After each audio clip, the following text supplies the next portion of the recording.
YouTube transcript extended, more emotional, more detailed. What if I told you that for one night, reality bent, and an entire country didn't just host a concert, it surrendered to one man's presence?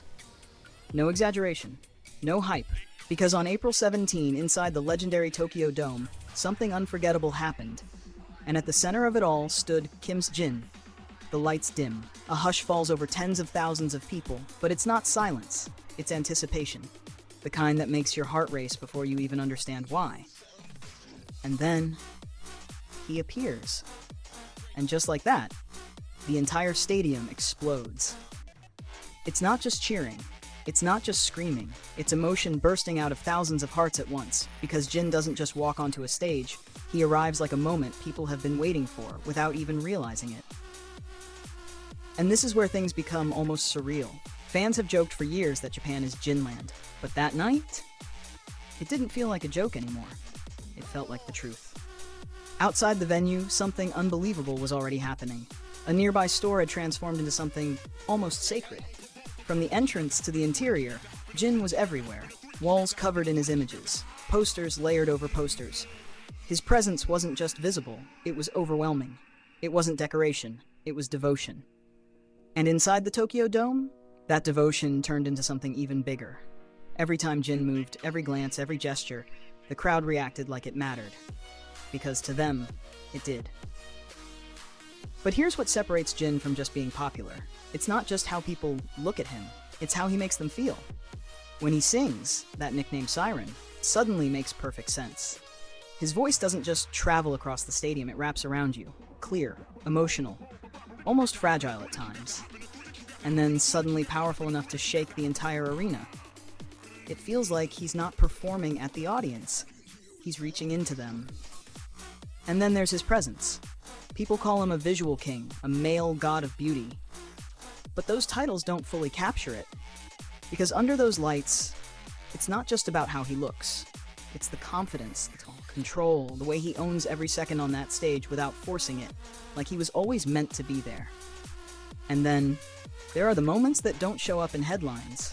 The way he smiles when he hears fans sing along.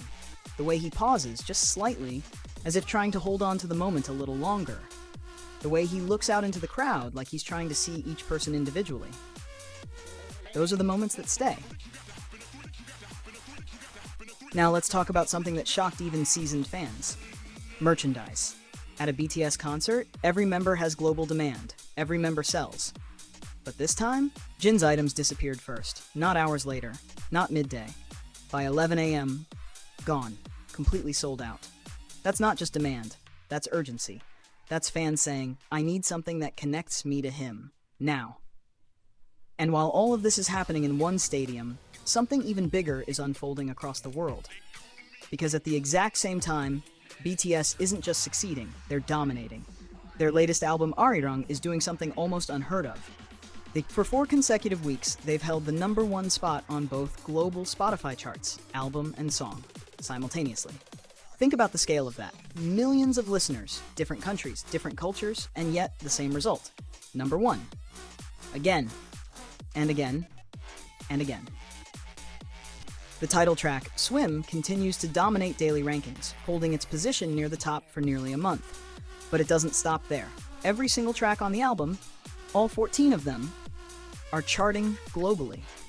That's not just consistency, that's total control. And something even more emotional is happening in Japan. Older songs people already loved, are rising again. Dynamite, they're climbing back into the charts. Why? Because when people fall in love with BTS all over again, they don't just stay in the present, they go back. They relive everything. It's like a wave. The new music pulls you in. And suddenly you're drowning in memories, nostalgia, emotion. That's the kind of impact BTS has right now. Across the UK, Europe, Australia, the pattern repeats. Top charts, stable rankings, week after week, no drop, no slowdown, just persistence. And when you step back and look at everything happening at once, it becomes something bigger than a comeback. On one side, you have Jin, standing on stage, turning a massive stadium into something intimate, something emotional, something unforgettable. On the other side, you have BTS, dominating charts, breaking records, reaching millions of people they may never meet. And somehow those two forces are perfectly aligned. This isn't just about music. It's about connection. It's about presence. It's about that rare moment when an artist doesn't just perform, they resonate. The second Tokyo Dome concert is already underway. The energy hasn't faded. If anything, it's building. And soon, the tour moves to the United States. New cities, new crowds, new moments waiting to happen. But here's the question that lingers after everything we've seen. If one night can transform Tokyo into Jinland, if one voice can move tens of thousands of people at once, if one group can dominate the entire world simultaneously, then what are we really witnessing right now? Because this doesn't feel temporary, it doesn't feel like a trend, it feels like a moment in time that people will look back on and say, I was there, I felt that, I remember when it happened. And at the center of it all, still standing under those lights, still singing with that voice, still looking out at a sea of fans who can't look away, is Jin. Not just performing, not just succeeding, but creating something that feels almost impossible to replicate. And maybe that's why people call it Jinland, because once you step into it, you don't really want to leave.